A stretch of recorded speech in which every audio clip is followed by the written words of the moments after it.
coucou, ça va bien? Aujourd'hui, toi et moi, on va parler d'un livre et on va parler d'un livre que j'ai aimé, voilà, d'une manière un peu mitigée. Ce livre-là s'appelle Ces hommes qui m'expliquent la vie de Rebecca Solnit. Alors ce livre, c'est un livre féministe dont j'ai entendu parler énormément avant de finalement l'acheter et j'avais hyper hâte de le lire. C'est un livre qui parle d'un phénomène qui est très connu de toutes les féministes et des femmes de manière générale, même si elles y mettent pas le mot, qui s'appelle le mansplaining. C'est-à-dire quand un homme explique des choses aux femmes qu'elles savent déjà, généralement dans un domaine où elles sont déjà expertes, le tout sur un ton paternaliste. Bienvenue dans le monde des femmes. C'est un concept qui est apparu dans le féminisme dans les années 2010, qui était déjà connu, mais qui a été mis en lumière à ce moment-là. Et alors, souvent, on attribue ce concept-là à cette autrice, mais ce n'est pas elle qui l'a mis en lumière en premier. Simplement, elle a fait partie des premières à en parler, notamment, il me semble que c'était sur un blog ou dans un magazine. Elle a été une des premières à écrire sur le sujet. Qui est Rebecca Solnit? C'est une intellectuelle américaine très influente. Alors, je pense que ce livre est très intéressant quand on ne connaît pas le phénomène parce que ça aide à l'identifier. C'est une entrée en matière. Ah oui, le bruit aujourd'hui, donc on est bien là. L'autrice commence le livre en donnant des exemples de situations personnelles qu'elle a vécues où des hommes lui expliquaient la vie et notamment un événement dans lequel elle était et un homme vient pour lui parler d'un livre et lui expliquer qu'il a 1000 fois mieux compris le livre qu'elle et lui expliquer les concepts, ce que voulait l'autrice et où elle voulait aller, sauf qu'en fait, l'autrice, c'est elle.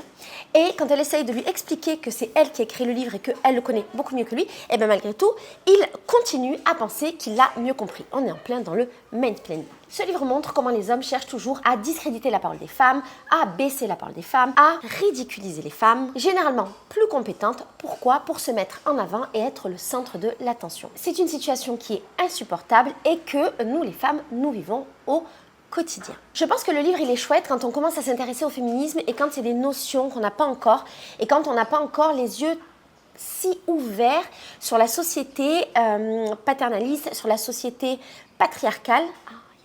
Et donc ce livre oriente et permet un peu d'avoir cet éveil. Mais quand on connaît déjà, quand on a déjà lu, quand on est un peu dans ce milieu, je pense qu'on n'apprend pas grand-chose, même si c'est toujours bien de reprendre un petit peu des fondamentaux et de se replonger comme ça dans les expériences des autres femmes. Le livre, en fait, c'est un condensé de divers articles qu'a écrit l'autrice et du coup, c'est un petit peu difficile parce que c'est pas un livre, un essai avec une réflexion qu'on va suivre tout au long du livre ou un livre dans lequel il y a vraiment une proposition. On est dans quelque chose d'assez saccadé et ça peut un petit peu rendre difficile la lecture parce qu'on va passer d'un sujet à un autre avec un personnage à un autre.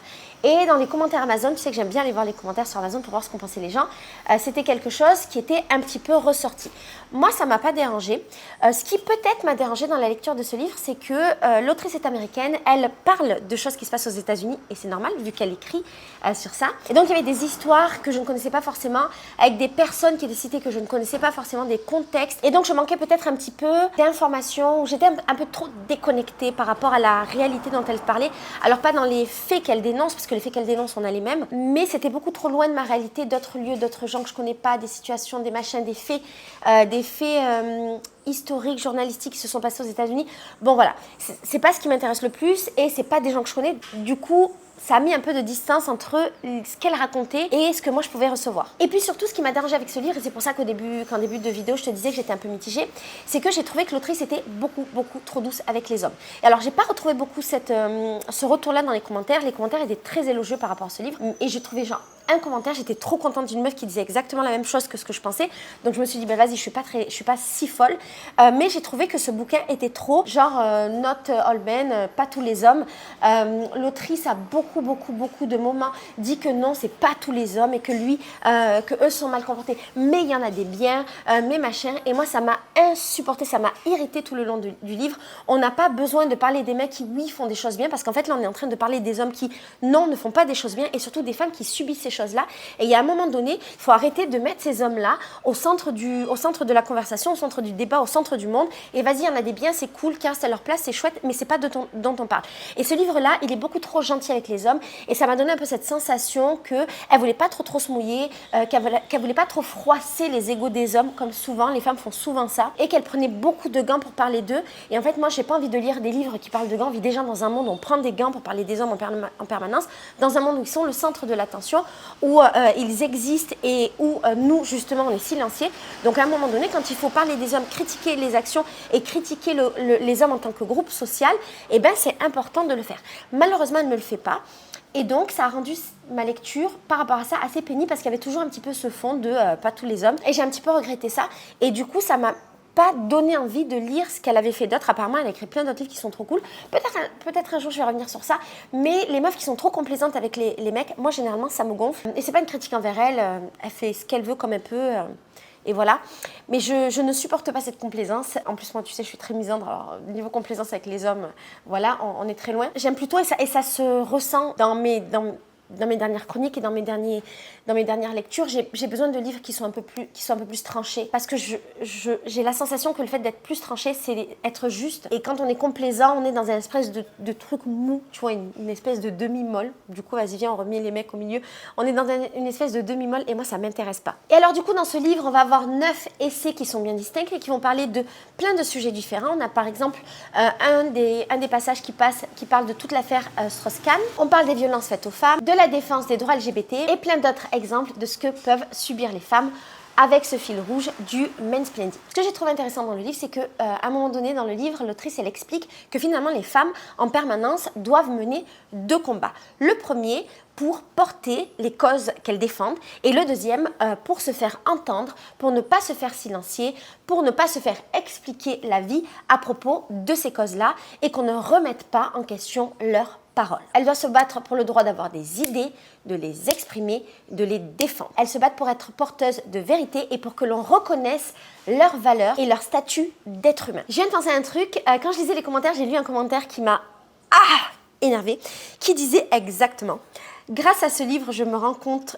que je suis entourée de plein d'hommes merveilleux. Ah, mon Dieu, qu'est-ce que ça m'a énervée. Je peux comprendre qu'on ne comprenne pas que ça m'énerve. Mais moi, ça m'énerve parce que ça revient à ce que je te disais précédemment. On a toutes ces femmes qui ont besoin tout le temps de se rappeler qu'il y a plein de mecs cool et de repenser à ces mecs cool et de mettre en avant ces mecs cool et que ces mecs cool soient là, sur le devant de la scène. Déjà, moi, j'y crois pas trop à ce qu'il y ait des mecs vraiment cool, mais ça, c'est très personnel. Et en plus de ça, c'est bon. C'est bon. On parle assez des hommes pour qu'on puisse avoir des espaces de parole où on puisse parler de ce que les hommes font mal. C'est insupportable. Toutes ces femmes qui en permanence ont besoin comme ça d'être validées par les hommes et de montrer que oui, elles trouvent que ces hommes sont quand même bien et qu'il y en a quand même des biens. Alors du coup, est-ce que je te conseille de lire ce livre? Bon, si tu débutes dans le féminisme, tu essayes de comprendre ces termes-là, il y a plein de termes dans le féminisme, et moi quand j'ai commencé, je ne comprenais rien, il y avait trop de trucs, plein de concepts, tu vois, c'est bien. Parce que tu vas apprendre des choses, machin, et comme tu ne seras pas encore vénère, tous ces trucs-là avec la complaisance, là, la validation des hommes, ça ne va pas trop t'énerver. C'est cool. Si tu es super dans le féminisme, je ne suis pas sûre que tu apprennes quelque chose. Ce qui est un peu compliqué quand on lit beaucoup, c'est qu'à un moment donné, on tourne un peu en rond. Il y a plein de livres qu'on lit, on n'apprend plus grand-chose. Moi, je commence à arriver là-dedans, mais il ne faut pas que j'y arrive trop vite parce que j'ai acheté trop de livres là. Il faut que je les lise. Et donc, je ne vais pas dire que j'ai perdu du temps, mais je n'ai pas non plus gagné quelque chose. Donc, c'est vraiment un truc de deux. Et après, si tu es curieuse, bien sûr, va le lire, c'est toujours intéressant. Et puis, c'est toujours bon de soutenir des femmes, même si on n'est pas d'accord avec elles. Et encore une fois, même si je ne suis pas d'accord avec elle, je suis très contente que ce livre existe. Je suis très contente de ce qu'elle dit. Et c'est important quand même qu'il y ait des femmes qui pensent comme elle. Allez, on va dire, c'est important. On n'est pas obligé d'être toutes vénères. Moi, je fais partie des vénères. Il y en a qui ne le sont pas. Bon, c'est cool, ça s'équilibre. Donc oui, je te conseillerais quand même le livre. Mais si tu en as si tu as des livres vraiment importants à lire, favorise cela peut-être que celui-là. Et n'oublie pas quand je fais des revues de livres que moi je suis un peu vénère. Et donc mon regard il est peut-être un peu biaisé. Et je peux pas faire autrement. Voilà, je te fais des gros bisous. J'espère de tout mon cœur que... Qu'est-ce que j'espère d'ailleurs? Je sais pas. Que tu seras un peu vénère dans ce monde parce que c'est... cette société patriarcale est insupportable, les hommes sont insupportables. J'espère que tu te défendras et que chaque fois qu'un homme essaiera de t'expliquer la vie, tu le remettras à sa place. C'est hyper important. Moi, je le fais tous les jours et je ne laisse cet espace pour aucun homme. C'est hors de question. Je laisse rien passer dans tous les cas. Je te souhaite vraiment d'avoir le courage, la volonté, l'envie de faire ça parce que c'est important qu'ils réalisent en fait quelle est leur place et où ils sont, qu'ils arrêtent de se la raconter. Et plus il y aura de femmes qui le leur rappelleront, plus on avancera dans notre quête féministe. Voilà, je te fais des gros bisous. Ciao.